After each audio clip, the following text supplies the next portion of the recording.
આજે અમે દર વર્ષની જેમ અહીં દાદાની પંડાલમાં પધરામણી કરી છે, પણ હમણાં જ જે પહેલગામમાં હુમલો થયો અને હિન્દુઓના દેશમાં હિન્દુઓની હત્યા થઈ, એના વિરોધ ગણો કે એના વિરોધ અથવા તો અમારી વેદના ગણો, આજે અમે કોઈ વાતે ગાતે અહીં સ્થાપના દાદાની કરી નથી અને અત્યારે પણ અમે અહીં એક યજ્ઞનું આયોજન કર્યું છે. જે મૃતકો છે એમના આત્માને મોક્ષ મળે અને શાંતિ મળે એના માટેથી અમે એક યજ્ઞનું આયોજન કર્યું છે. અને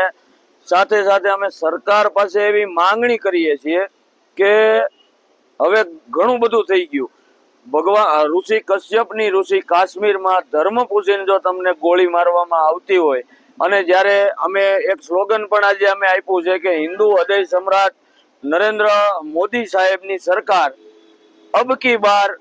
પીઓકે પાર, એટલે કે હવે ભગવાન કૃષ્ણએ પણ ગીતાજીમાં કીધું છે કે જ્યારે શાંતિનો આખરી કોઈ વિકલ્પ ન હોય અને યુદ્ધથી જો શાંતિ આવતી હોય તો યુદ્ધ કરવું પણ જરૂરી છે. અને સાથે સાથે અત્યારે ઘણી જગ્યાએ મેં જોયું કે બ્રહ્મ સમાજે પોતાના કાર્યક્રમો બંધ રાખ્યા છે, તો એમને પણ હું આપના આ ચેનલના માધ્યમથી એક સંદેશ આપવા માંગુ છું કે બ્રાહ્મણોએ ક્યારેય આવી વાત કરવી ન જોઈએ. કારણ કે આપણે જેનો ઉત્સવ મનાવી રહ્યા છીએ ભગવાન પરશુરામ દાદા, એમણે 21 વખત કોઈ ધર્મ કે કોઈ જ્ઞાતિ વિરુદ્ધ નહીં પણ અન્યાય સામે જે અન્યાયી રાજાઓ હતા એમને હણવા માટેથી 21 વખત પૃથ્વી ઉપર શાંતિ લાવવા માટેથી પોતે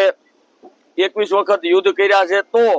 બ્રાહ્મણોએ આવા બહિષ્કાર ન કરવાના હોય, કેન્ડલ માર્ચ ન કરવાની હોય, પણ બ્રાહ્મણોએ બધાએ ભેગા મળી અને સરકાર ઉપર દબાણ લાવવાનું હોય ને એના માટેથી જે ગુમાવવું પડે એ ગુમાવવાની પોતે